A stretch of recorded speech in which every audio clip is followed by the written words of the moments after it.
here's an illustration to kind of flesh out the difference between these two things. And I got to give credit to Greg Kokel for giving me this illustration. Here's the difference between the methodology and the philosophy. I want you to imagine a well-known person is murdered here at the conference.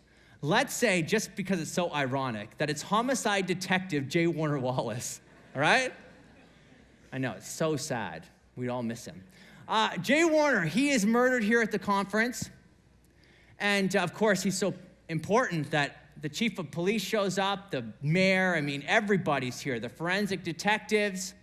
And the chief of police says, this case is your top priority. I want you to use your best forensic methodology to find the killer.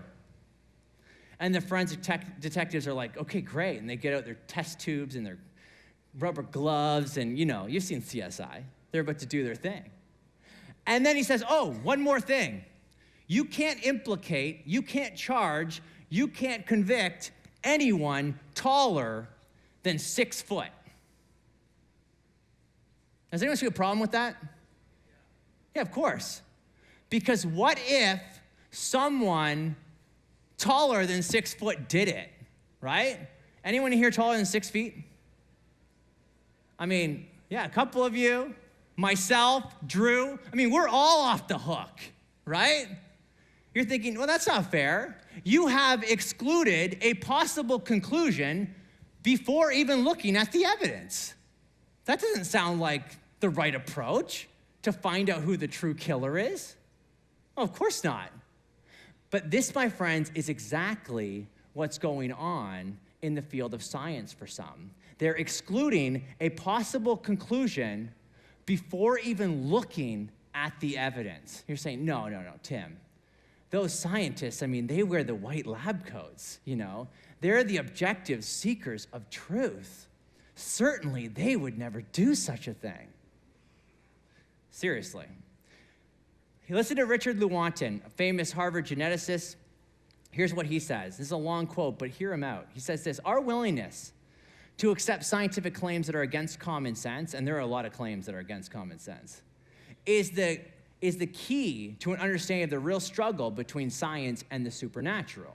He says, we take the side of science in spite of the patent absurdity of some of its constructs, in spite of its failure to fulfill many of its extravagant promises of health and life, in spite of the tolerance of the scientific community for unsubstantiated just-so stories, and there are a lot of just-so stories, especially in evolutionary biology, because we have a prior commitment. What commitment's that?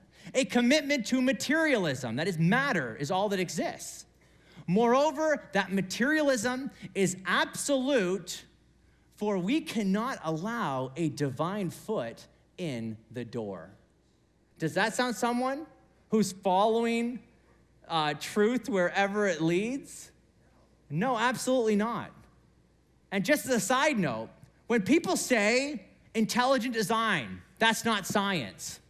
Creationism, that's not science. They are not talking about the methodology. We're using the same method in many cases. They're talking about this philosophy that's being imposed on the evidence, okay? You can't implicate someone over 6 foot tall. That's what they're doing. At Stand to Reason, we help Christians think clearly as they share their worldview with others. If you want to see more videos like this, click the subscribe button.